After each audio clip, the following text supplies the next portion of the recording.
예, 인사드리겠습니다. 안녕하십니까? 요즘 우리 사회에서 그리스도인 하면 어떤 의미로 다가올까요?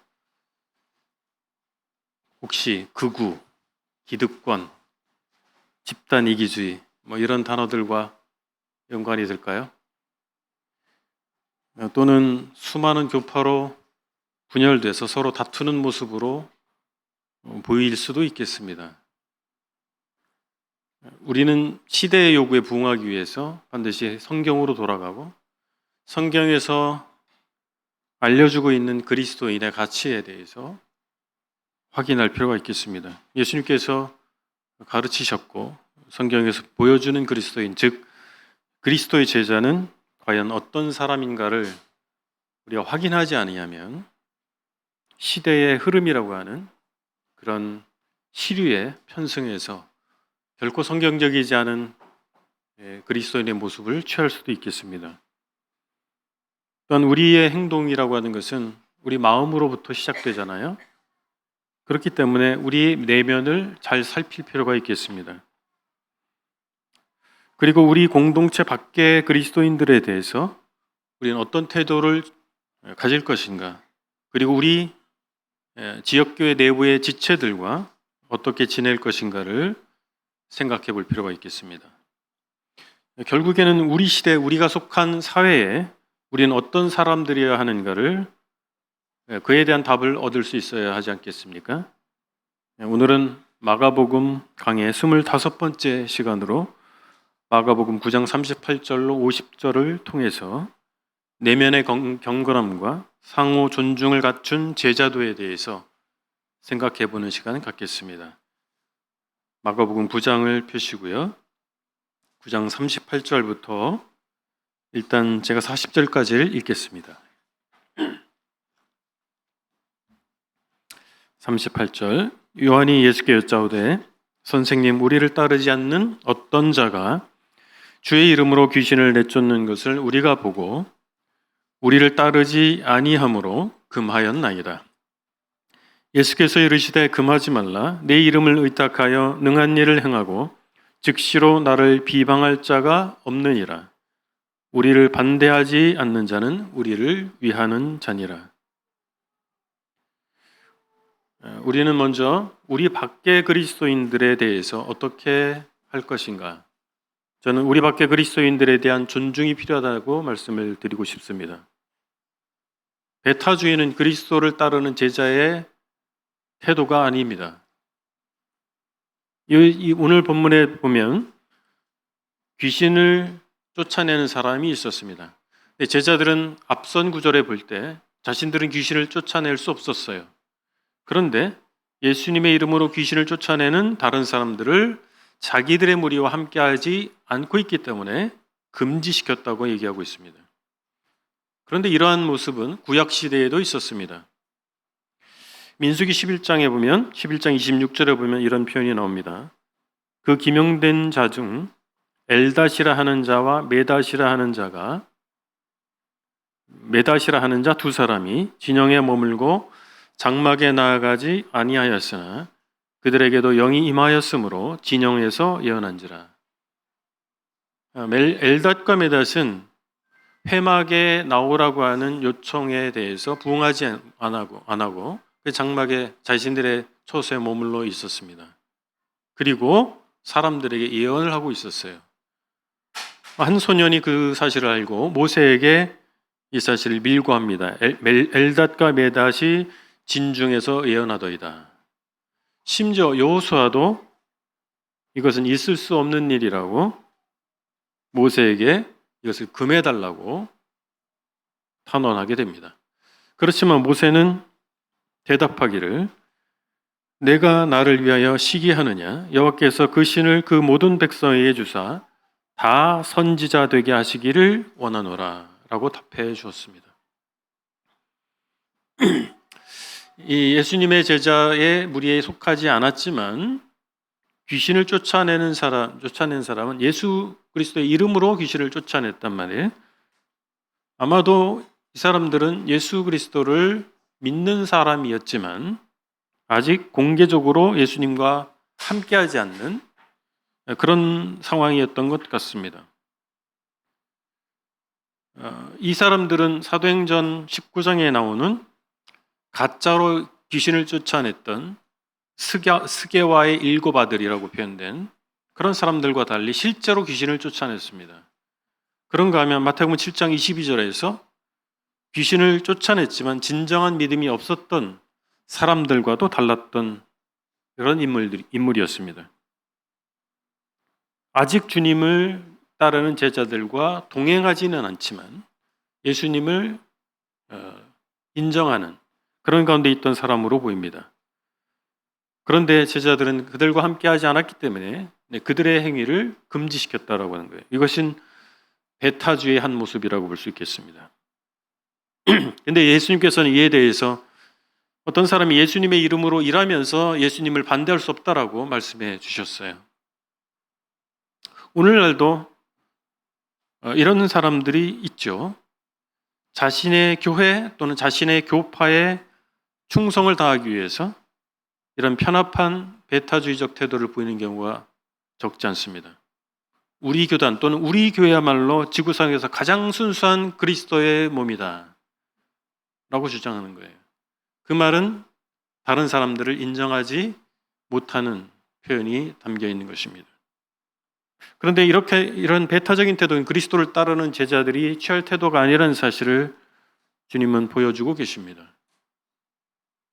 41절 42절을 읽어보면 이렇습니다.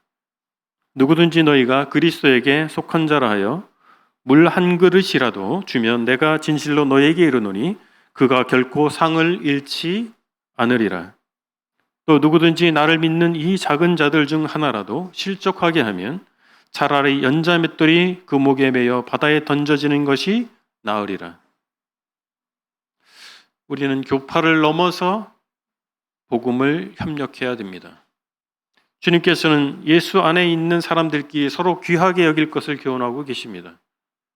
예수를 따르는 사람들이 서로 한 그릇의 물로 나타내는 친절을 베풀기를 원하셨어요.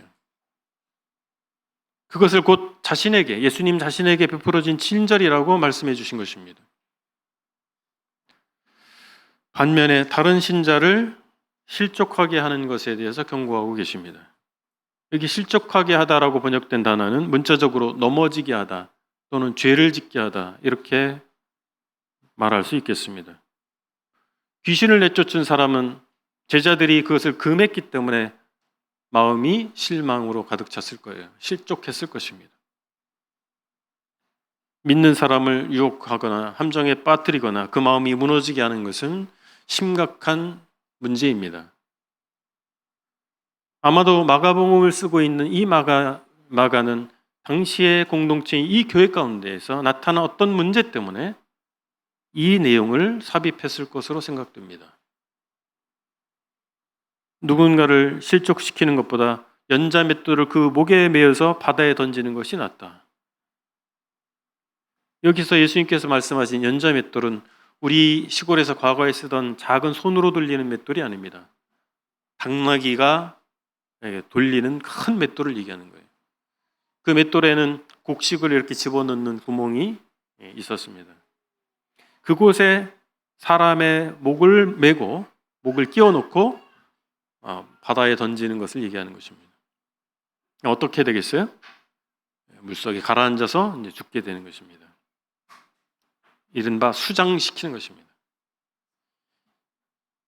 바로 이런 끔찍한 죽음조차도 그리스도인을 죄로 이끄는 것보다 낫다라고 주님 교훈하고 계신 것입니다. 바로 이런 죄의 심각성을 말씀해 주시는 거예요. 다른 그리스도인들을 배척해서 그가 실족하게 하는 문제가 바로 이렇게 수장시키는 형벌의 죽음보다 심각한 문제를 일으키고 있는 것이다 라고 알려주고 계십니다. 우린 순수성을 지향해야 됩니다. 우리가 믿고 있는 성경의 가르침을 순종하려고 노력할 필요가 있습니다. 그와 동시에 예수 그리스도를 사랑하는 모든 자에게 형제의 손을 내밀어야 되는 것입니다. 물론 성경의 중대한 가르침을 왜곡시키는 이단자들에게는 그렇게 할 수 없습니다. 그러나 사소한 문제에 한해서 어떤 분별의 차이에 대해서 다른 입장을 취하고 있는 그리스도인들에 대해서 우리가 형제의 사랑을 나타낼 필요가 있다고 하는 것입니다. 우리는 자칭에서는 모임이라고 얘기하는데 타칭으로 형제단 또는 기독교 형제단이라고 불려지는 공동체입니다. 근데 기독교 형제단을 출현시킨 운동이 형제운동이었습니다. 19세기 초에 형제운동을 일으킨 지도자들은 세 가지 핵심 원리를 따랐습니다. 그 중에 하나가 그리스도인의 연합이었습니다. 교파를 초월한 그리스도인의 연합을 추구한 것입니다. 그 당시에 기독교인들은 교파의 장벽에 갇혀서 서로 연합하지 못했습니다. 서로 배타적인 모습을 띠는 경향이 있었습니다. 그래서 초기 형제운동을 일으킨 지도자들은 교파를 넘어서 그리스도 안에서 연합하기를 소망했던 것입니다. 우리는 그러한 선배들의 후배 아니겠습니까? 그들의 소망이 예수 그리스도의 가르침과 일치한다는 사실을 우리가 알게 된다면 우리 역시 이 시대에서 교파를 넘어서 우리 밖의 그리스도인들에 대해서 사랑의 손길을 내밀 필요가 있다고 하는 것입니다. 두 번째, 오늘의 본문에 생각해 보기 원하는 것은 내적 경건과 지역교회 안의 지체들에 대한 존중의 모습입니다. 43절을 보실까요? 43절부터 48절까지를 제가 읽겠습니다. 만일 내 손이 너를 범죄하게 하거든 찍어버리라. 장애인으로서 영생에 들어가는 것이 두 손을 가지고 지옥 곧 꺼지지 않는 불에 들어가는 것보다 나으니라. 45절 만일 내 발이 너를 범죄하게 하거든 찍어버리라. 다리 저는 자로 영생에 들어가는 것이 두 발을 가지고 지옥에 던져지는 것보다 나으니라. 47절 만일 내 눈이 너를 범죄하게 하거든 빼어버리라. 한 눈으로 하나님의 나라에 들어가는 것이 두 눈을 가지고 지옥에 던져지는 것보다 나으니라. 거기에는 구더기도 죽지 않고 불도 꺼지지 아니하느니라. 예수님은 이 실족해 하는 위험성에 대해서 매우 강력한 표현으로 경고하고 계십니다. 신체 절단, 끔찍한 얘기잖아요. 예수님 신체 절단형을 가르치시는 것이 아니고 그 목적은 우리 육체, 죄가 우리 육체 일부에 있는 것이 아니라 우리 내면으로부터 발현돼서 우리 손과 발로 행해지고 있다라고 하는 것을 지적하신 것입니다. 예수님은 사람이 안에서 나오는 범죄에 대해서 단호한 응징을 말씀하고 계신 것입니다. 그래서 개인과 이 공동체가 그 순수성, 그 거룩성을 지켜야 할 것을 말씀해 주고 계신 것입니다. 죄악된 삶을 살도록 하는 유인들은 마치 외과적 수술을 하듯이 우리 삶에서 제거해야 할 것을 말씀해 주고 계신 것입니다. 우선 이 헬라어 사본들은 44절과 46절을 언급하고 있지 않아요. 그래서 아마도 44절과 46절 다른 사본에 있는 이 내용들은 첨가되지 않았을까 생각이 됩니다. 이사야서 66장 24절을 이 본문은 인용하고 있는데 그 본문을 읽어보면 이렇습니다.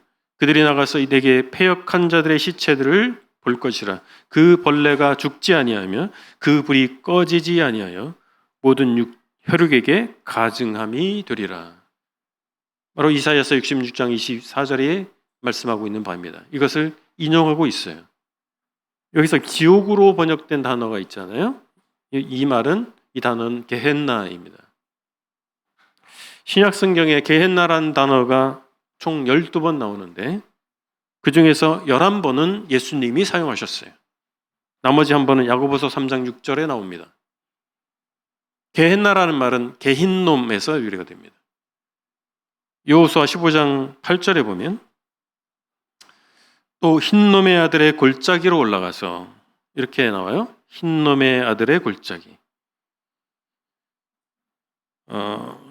바로 게흰놈에서 온 거예요. 근데 게흰놈은 게벤흰놈이란 말에서 왔어요. 이게 축약되고 축약된 거예요. 게벤흰놈이란 말은 흰놈의 아들 또는 흰놈의 아들들의 골짜기라는 뜻이에요. 예루살렘 남쪽에 이 골짜기가 있는데 이 골짜기를 뜻하는 명칭이 됐습니다.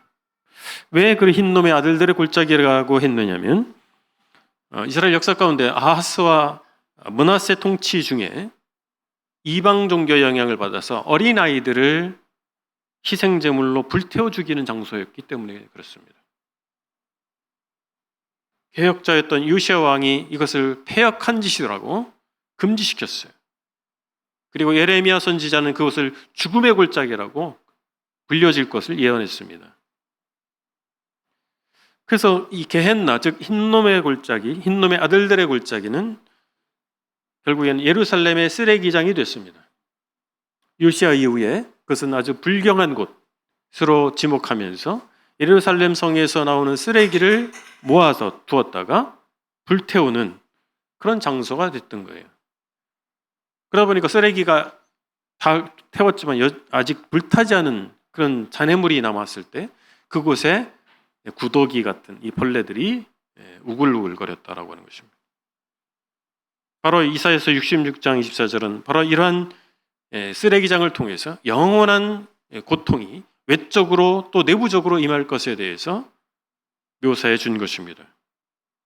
이런 역사적 맥락 때문에 게힌놈 또는 게헨나라고 하는 말은 지옥을 뜻하는 호칭이 된 것입니다.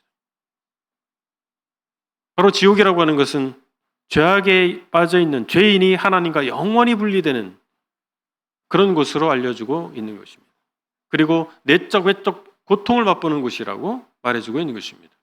반면에 영생은 곧 하나님 나라에 들어가는 것을 의미합니다. 하나님과 영원히 함께하는 것을 말해줍니다.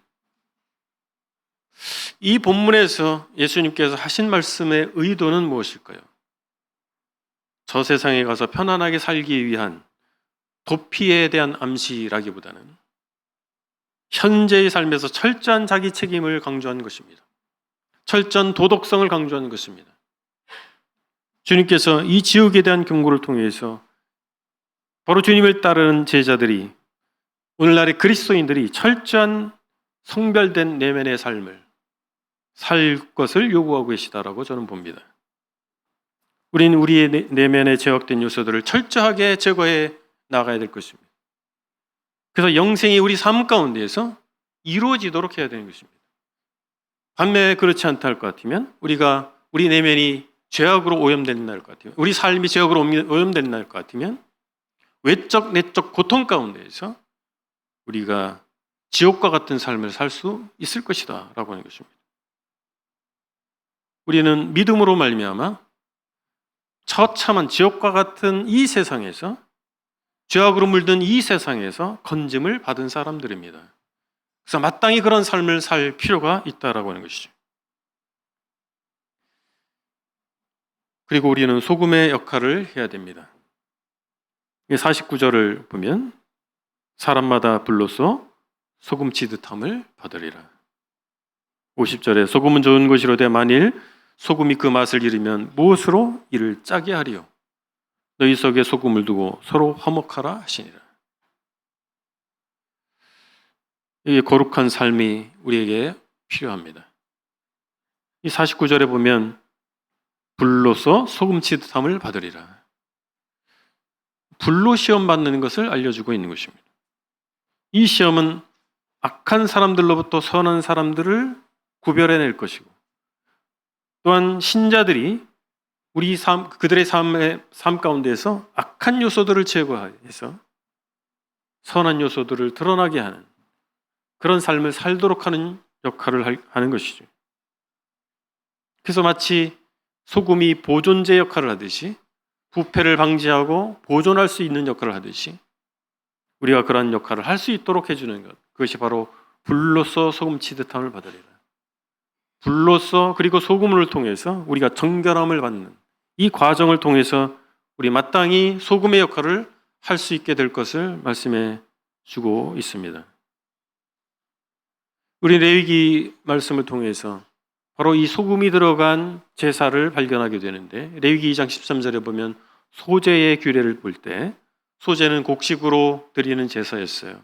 그 곡식에 소금을 넣도록 되어 있었습니다.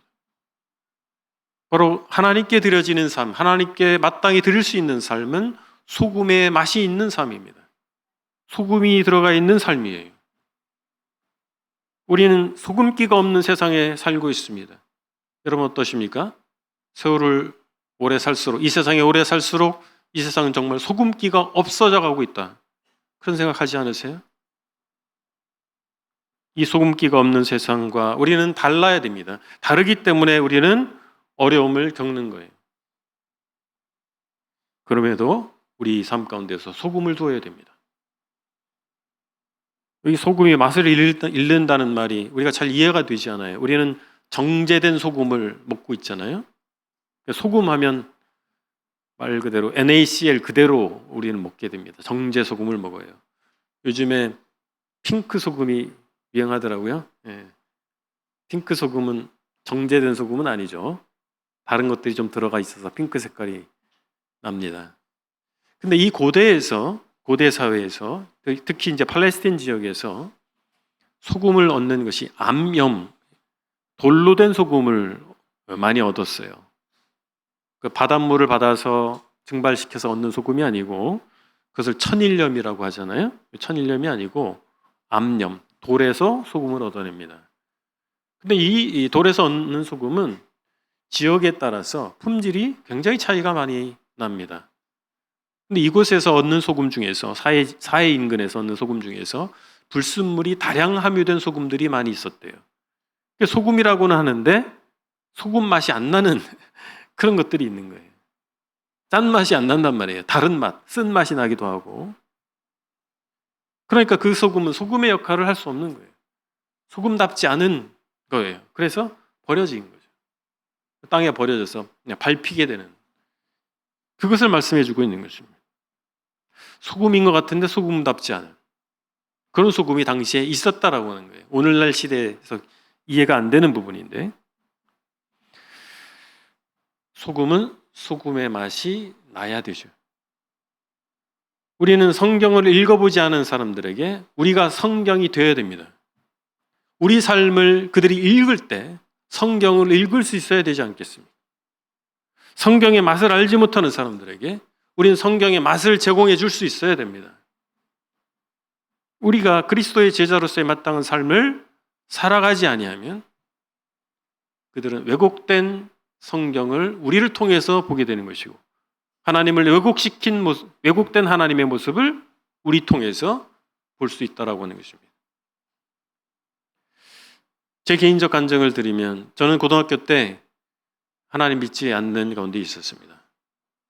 저희 어머니께서 독실한 불교 신자였어요. 그래서 교회를 가지 마라. 그래서 어머니 말씀 잘 듣는 아들이었기 때문에 교회를 가지 않았어요. 근데 두 번째 이유는 고등학교 때 요즘에도 그런 애들 있잖아요. 좀 까불까불하는 양아치 같은 아이들이. 근데 저희 반에 그런 양아치 중에 양아치가 교회 다니는 거예요. 근데 그런 말이나 하지 말지 교회 다닌다고 막 얘기하고 다녀요. 교회 가야 된다고 얘기합니다. 근데 정말 양아치 중에 양아치. 그래서 그걸 강조한 편이 생양아치. 그래서 생자를 붙여야 될 만한. 그래서 자기보다 힘 센 애는 꼼짝도 못하고 자기보다 힘이 좀 약할 것 같은 애들 괴롭히고 그러면서 제가 속으로 그런 생각이에요. 너나 똑바로 살아라. 그래서 내가 교회는 절대 가지 않으리라. 저런 양아치들이나 다니는 데구나. 이런 생각을 했던 기억이 있어요. 참된 그리스도인은 어떤 삶을 살아야 되겠습니까? 교회 열심히 나오는 거 잘 하시는 거예요. 근데 우리의 삶의 현장에서 우리가 소금의 맛을 성경다운 모습을 보여줘야 됩니다. 그리스도인의 제자로서 마땅한 삶을 사는 것입니다. 그래서 그런 삶을 살기 위해서 어떤 희생도 어떤 대가도 지불할 수 있어야 됩니다. 그래서 앞선 구절에서 눈을 빼고 손을 절단하고 이런 표현을 지금 하신 거예요. 그 정도의 결단이 필요하다라고 하는 것입니다. 그 정도의 다짐이 필요하다라고 하는 거예요. 우리가 사는 세상이 점점 악해가고 있다고 해서 우리가 그냥 한탄만 하고 있을 것이 아니고 우리가 속한 공동체, 우리가 속한 그 사회에서 우리가 마땅히 소금의 역할을 해야 될 것입니다. 부패를 방지하는 우리 삶의 정결한 모습을 통해서 우리 언행을 통해서 그것을 보여줘야죠. 오늘날 한국 사회에서 왜 그리스도인에 대해서, 개신교에 대해서, 교회에 대해서 사람들이 실망하고 비판할까요? 바로 이 문제라고 저는 생각합니다. 기득권 세력을 옹호하려고 하고, 사실 일제시대 때 선교사들과 그리스도인들은 약자의 편에 있었습니다. 소망이 없는 사람들에게 정말 복음이 됐어요. 글을 읽지 못하는 사람들에게 글을 알려줬고, 새로운 세계관을 알려준 것이 기독교인들이었습니다. 교회의 모습이었습니다. 세상이 바뀌었잖아요. 근데 우리가 정말 어떤 모습으로 비춰지고 있을까? 우리 의도와 상관없이 그럴 수도 있고, 우리가 잘못된 초점을 가지고 있어서 그럴 수도 있습니다. 소금의 역할을 생각해 볼 때 우리 내부적으로 생각해 볼 필요가 있어요. 우리는 서로 지체라고 합니다. 한 몸 된 그리스도의 몸의 지체들이라고 얘기합니다. 서로 존중할 필요가 있습니다. 주님은 서로 화목하라고 말씀하십니다. 이 두 번째 명령은 첫 번째 명령의 근거에서 나온 거예요. 우리가 소금의 역할을 해야 되는데 그것은 서로 화목한 것으로 우리 가운데서 이루어질 수 있다고 하는 것입니다. 제자들이 논쟁이 있었죠. 누가 더 크냐? 그 논쟁에 대한 연장선에서 주님 말씀하신 거예요. 서로 화목해라. 서로 으뜸되려고 싸우지 말라고 하는 것입니다. 우리가 사는 세상은 이기주의 그리고 과도한 경쟁으로 몸살을 앓고 있습니다. 그것이 그대로 교회에 들어와서 이기주의로 우리가 사로잡혀 있고 과도한 경쟁에 사로잡혀 있다는 것 같으면 세상의 것이 교회에 들어온 거예요. 그렇지 않겠습니까? 우리는 서로 배려하는 것입니다. 그리고 공동체성을 생각해야 돼요. 내가 하고 싶은 대로 나의 유익에 초점을 맞추는 것이 아니고 이타적인 것, 이타가 무엇입니까? 내 밖의 사람들, 이 공동체를 귀하게 여기는 거죠. 이 공동체성을 찾아보기가 어려운 시대를 우리는 살고 있습니다. 한국 사람들은 우리라고 하는 것을, 단어를 선호하죠. 우리. 심지어는 우리 남편이라고까지 합니다. 제 아내가 가끔 그 말을 쓰면 당신 말고 또 다른 아내를 제발 좀 알려달라고, 아직도 못 찾고 있다고 그런 우스갯소리를 하는데, 우리를 굉장히 중요하게 생각하는 민족이에요. 그런 문화를 가지고 있어요. 그런데 오늘날은 그 장점이 사라지고 있어요. 우리가 뭐 다 좋은 건 아닌데 장점이 사라지고 있어요. 굉장히 개인주의화가 됐어요. 아주 급격하게 돼서 세대 간에 잘 적응이 안 되고 의사소통에 어려움이 있어요. 근데 교회를 생각해 보면 그렇게 개인주의적이지 않습니다. 하나님께서 세우신 교회는 개인적인 교회가 아니에요. 공동체잖아요. 유기체라고 얘기하는 것입니다. 서로가 서로를 위하는 거죠. 공동체성을 잃어버리면 우리는 성경에서 말하는 교회를 이룰 수가 없습니다. 이런 이기적인 세상, 개인주의화된 세상에서 그리스도인들은 어떻게 해야 될 것이냐라고 하는 것입니다. 형제 자매 간에 서로를 존중하고 서로를 위해서 사는 거예요. 사랑하고 용납하는 모습이 우리 가운데 있어야 될 것입니다. 믿는 사람 가운데도 세상에 있는 것과 똑같은 욕망과 다툼이 일어난다 할 것 같으면 어떻게 다른 사람들을 그리스도께로 인도할 수 있겠습니까? 주님께서는 평안의 사람과 화평하게 하는 자에게 상급이 주어질 것을 말씀해 주셨어요. 마태복음 5장 9절에 보면 화평케 하는 자는 복이 있나니 저희가 하나님의 아들이라 일컬음을 받을 것이며. 우리 명예를 중요하게 여기기도 합니다. 명예. 우리 하나님의 아들이라고 하는 일컬음, 일종의 훈장입니다. 훈장 받아보셨어요? 저도 못 받아봤는데 하나님의 아들이라고 하는 훈장이에요. 그걸 주시겠다는 거예요. 누구에게? 화평케 하는 자에게. 근데 화평은 구호로 되는 게 아니잖아요. 화평하자 이런다고 화평이 되겠어요?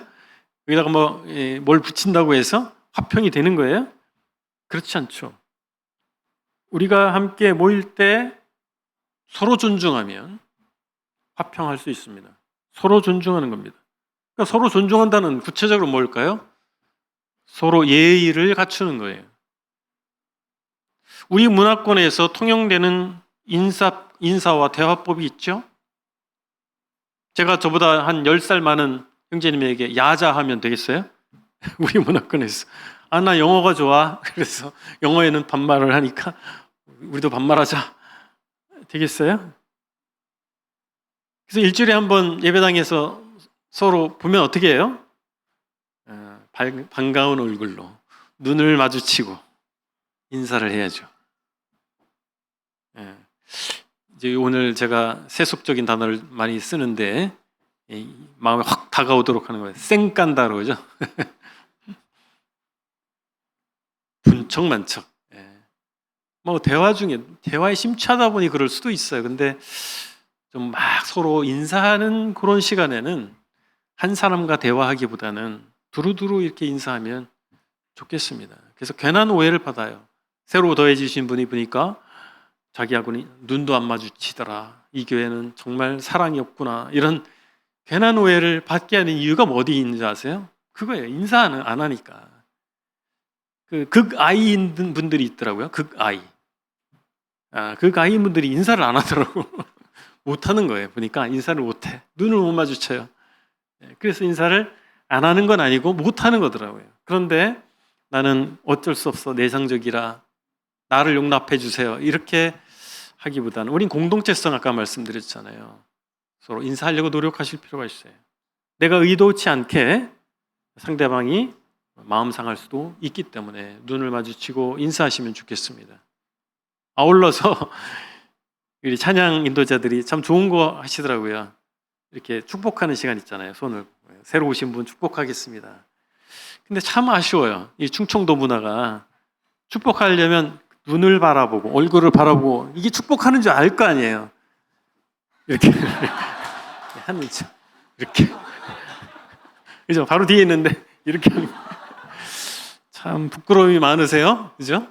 좀 적극적으로 뒤를 돌아서 이렇게 눈을 마주치고 그죠? 이렇게 제대성 기자님 그게 보이죠, 그죠? 제가 축복하는 줄 알잖아요. 근데 이렇게 하면 누구를 하는 것인지 할 건지 말 건지 이렇게 적극적으로 다음 주부터 이렇게 적극적으로 하시면 좋겠습니다. 바로 그런 것이죠. 인사하고 대화하는 게 그건 형식이고 중요하지 않아. 마음이 중요하지. 내가 사랑하면 됐지. 그렇지 않습니다. 존중은 실제로 말과 행동으로 표현될 때 전달이 되는 거예요. 그리고 동역할 때 어떻습니까? 동역할 때 존중을 나타낼 수 있어야 됩니다. 우리 한국은 수직적인 문화죠. 유교적인 수직적인 문화예요. 그래서 상명하복이 당연하게 생각하고 있어요. 성경적이진 않습니다. 저 같은 교회 리더들이 어떤 형제님한테 형제님 이거 하세요. 당연히 목회자가 시키면 해야지. 그런가요? 그렇지 않죠. 상명하복으로 우리는 이루어지는 공동체가 아닙니다. 서로 존중해야 돼요. 제안할 수 있어요. 요청할 수 있어요. 근데 그것은 명령이 아닙니다. 제가 명령하는 사람인가요? 아니에요. 서로 요청하고 협조를 구할 수는 있어요. 그러나 명령할 수는 없습니다. 상명하복이 아닙니다. 그러려면 소통이 필요해요. 그 각 부서의 리더 형제 자매님들 우리 말로만 소통이 아니고 실제적인 면에서 서로 상의하시고 그냥 일방통행으로 내가 결정했으니 당신은 따르세요라고 통보식으로 되면 존중받지 않는 거예요. 존중받는 느낌 받지 않는 것입니다. 이게 굉장히 실제적인 것입니다. 팀원은 리더를 또 존중해야 돼요. 우리 다 서로 형제 자매니까 이렇게 또 무시하면 리더십을 발휘할 수가 없잖아요. 그렇죠? 서로 존중이 필요한 겁니다. 팀원과 리더 간에 리더는 팀원은 리더를 존중할 필요가 있겠습니다. 그리고 팀원 서로 간에도 우리가 동지라는 사실을 인정하고 존중할 때 이게 실제화되는 것입니다. 존중이, 화평이, 서로 사랑함이, 소통이 실제가 되는 거예요. 제가 교회 생활하면서 겪는 이 두 가지 소통의 부재가 있어요. 하나는 워낙 소통을 싫어하는 분, 대놓고 소통 필요 없어 이렇게 생각하는 분이 있어요. 그것도 소통이 안 되죠. 소통을 엄청 강조해. 두 번째 케이스, 근데 본인은 소통하지 않아요. 아이러니. 이쁘게 말하는 거 중요합니다. 그러나 이쁘게 말하는데 소통 안 하면 똑같아요. 결론은 똑같은 거예요. 그래서 우리가 서로 존중하는 것이 그냥 구호나 말로 되는 것이 아니고 실제적인 동역의 관계에서 이루어질 수 있어야 된다. 그리고 같은 지역교회라고 하는 이 공동체 가운데에서 이루어져야 됩니다. 그래서 주일날 가장 많이 모이시잖아요. 그러면 밝게 인사하시고, 혹시 악수 안 한 형제님이 계시면 또 악수하시고, 그렇게 하시면 좋겠습니다. 자매님들 간에도 그렇게 하시고, 새로운 분들이 우리의 공동체의 사랑 가운데 녹아들 수 있도록 먼저 되신 분들이 하시면 좋겠습니다. 오늘 교훈을 정리해 보겠습니다. 교파, 즉 교단을 중심으로 한 배타주의는 주님의 가르침이 아닙니다. 이것이야말로 육신적인 것입니다. 우리 선배들은 이러한 교파 간의 장벽을 넘어서 연합하고자 했던 사람들이었습니다. 서로의 입장 차이를 인정하는 가운데에서 더 큰 사명, 즉 복음을 위해서 서로를 인정하고 협력할 필요가 있습니다. 또한 우리는 우리 내면을 살펴봐야 됩니다. 진정한 제자됨과 경건은 내면에서 시작되기 때문입니다. 반대로 죄악과 세속주의 역시 우리 내면에서 시작됩니다. 우리 내면을 잘 정리하고 청소해야 됩니다. 단호히 버릴 것들이 있습니다. 그것을 남겨두어서는 안 될 것입니다. 마치 외과적 수술을 해내듯이 우리 속에 있는 것들을 내다 버려야 됩니다. 그래서 결국 우리가 속한 사회에서 우리는 소금의 역할을 감당해야 됩니다. 소금으로서 맛을 내야 됩니다. 결국에 사람들이 우리의 삶의 맛을 보고 우리의 삶을 읽고 하나님께로 이르도록 우리가 그 역할을 해야 될 것입니다. 우리 공동체, 우리 서청주교회 지체들 간에 또한 소금의 맛을 내야 됩니다. 서로 존중하시고 우리 서로 용납하시고 화평을 이루시길 원합니다. 함께 이 말씀 기억하면서 찬양하시겠습니다.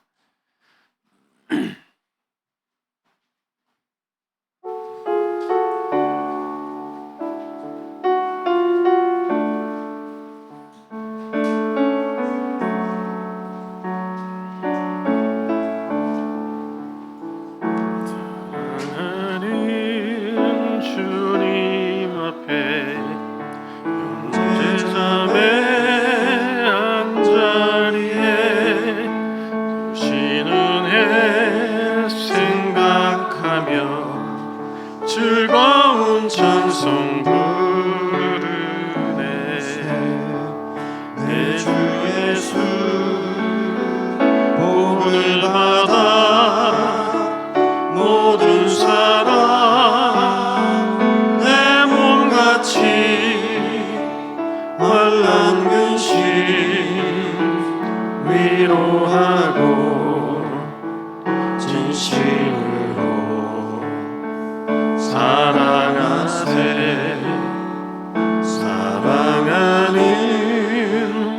주님 앞에 같은 주로서 일하니 한 피바다 한 몸 입은 형제여 친구들이여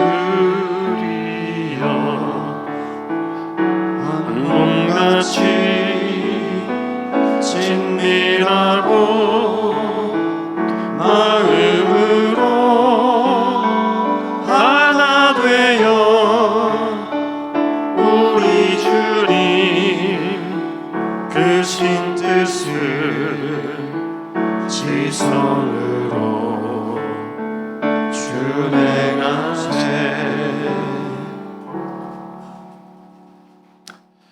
기도하겠습니다.